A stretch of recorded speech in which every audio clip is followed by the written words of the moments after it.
So this, my friends, is a unknown Charapita cross from Bringers of the Burning Berry, Patrick Blasco.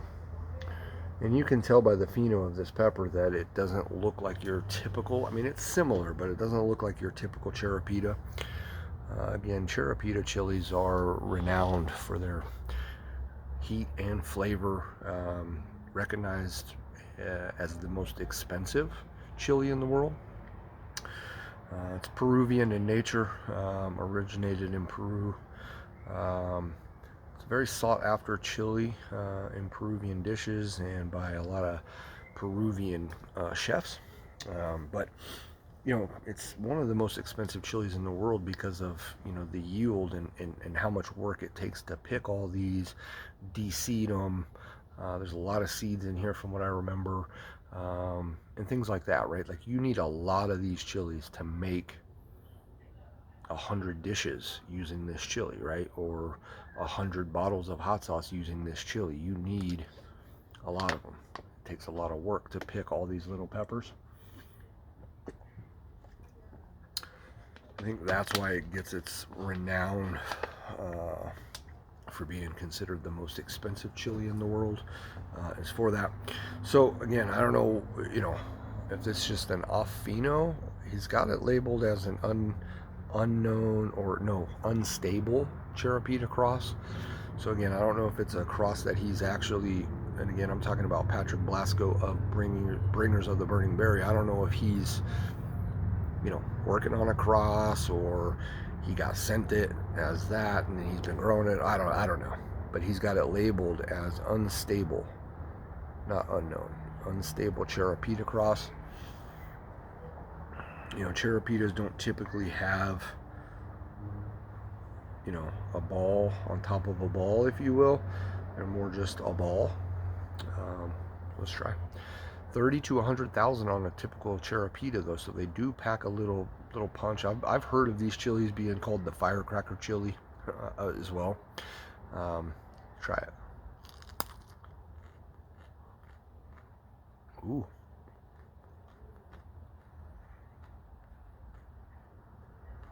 It's a little hotter than I was expecting.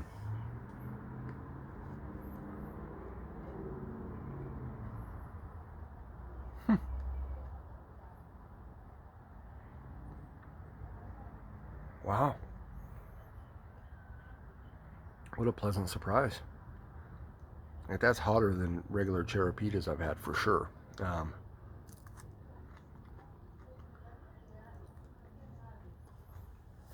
There's one for the birds. So, before I started eating it, I was thinking, kind of looks like maybe it was crossed or something with a Scotch bonnet, Jamaican mushroom, something like that.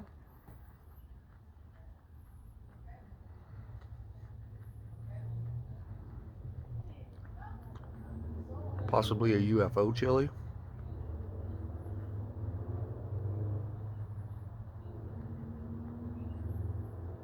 Mm.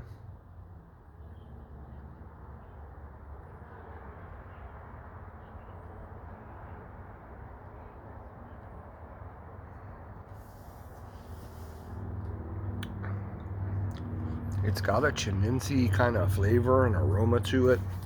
It's much hotter. I haven't had a Charapita in a little bit, but that's hotter than your typical, excuse me, your typical Charapita for sure. Wow, what a surprise! Firecracker indeed. It's got my tongue lit up pretty good. It's a stinging burn, kind of like a habanero burn. It's very similar to a hot orange habanero. Really, it's generating some saliva.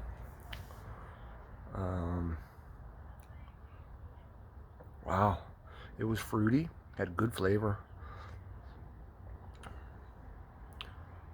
That chili has really piqued my interest now. I might have to message the grower and get a little more info on that because that's really nice. That's really good. Yeah, my tongue is sizzling, man. Wow. It's really just located essentially just on the tongue. The burn is really nowhere else, but it's a good one on the tongue. Wow. Pepper had a nice crunch to it. I'm sure you could hear. Texturally really nice. Color really nice.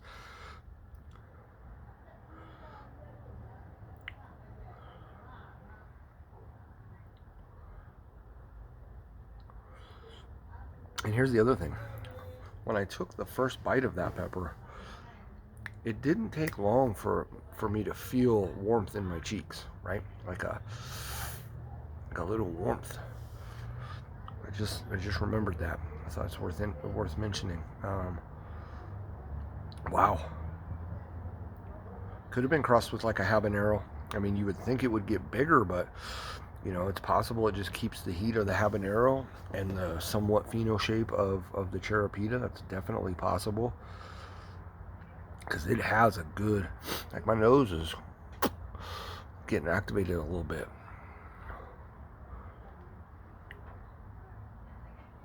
Wow. Wonderful world of chilies, I'm telling you.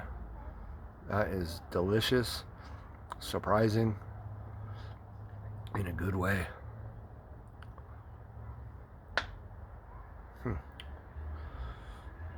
Trying to ride the video, I mean, it's not really, you know, picking up heat or, you know, building or anything, but the burn on the tongue is still pretty strong and not really going anywhere yet. So we'll ride this for a few more minutes maybe and just see how long it takes to dissipate that on the tongue, because it's now on the bottom of the tongue as well. And I got a little bit of a nose trickle maybe starting to happen, so that pepper's got some heat to it. It's interesting. I mean, Charapita's got heat, don't get me wrong. But this feels hotter than any Charapitas I've had.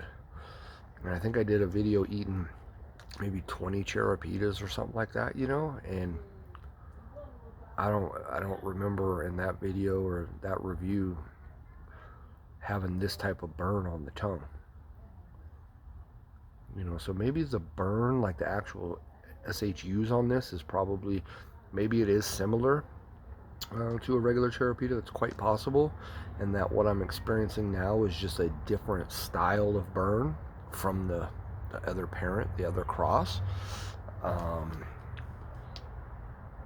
It's making it seem like it's got a little bit higher SHUs, and it doesn't. You know, who knows? That's the other factor when talking about heat and burn, is that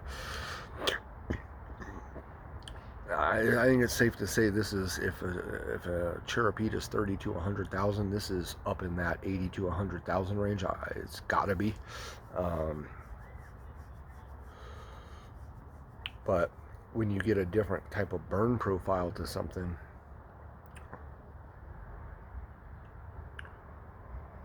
you know, a pepper that burns one way at 100,000 and a pepper that burns this way at 100,000, this one could seem hotter, even though they both are the same, because of its burn style. You know, it's going to hit everybody a little bit different. So it's kind of easing up on the tongue now a little bit. Anyways, that's all I got, guys. That's a good one. That's a fun one. So, unstable Charapita cross. There you have it.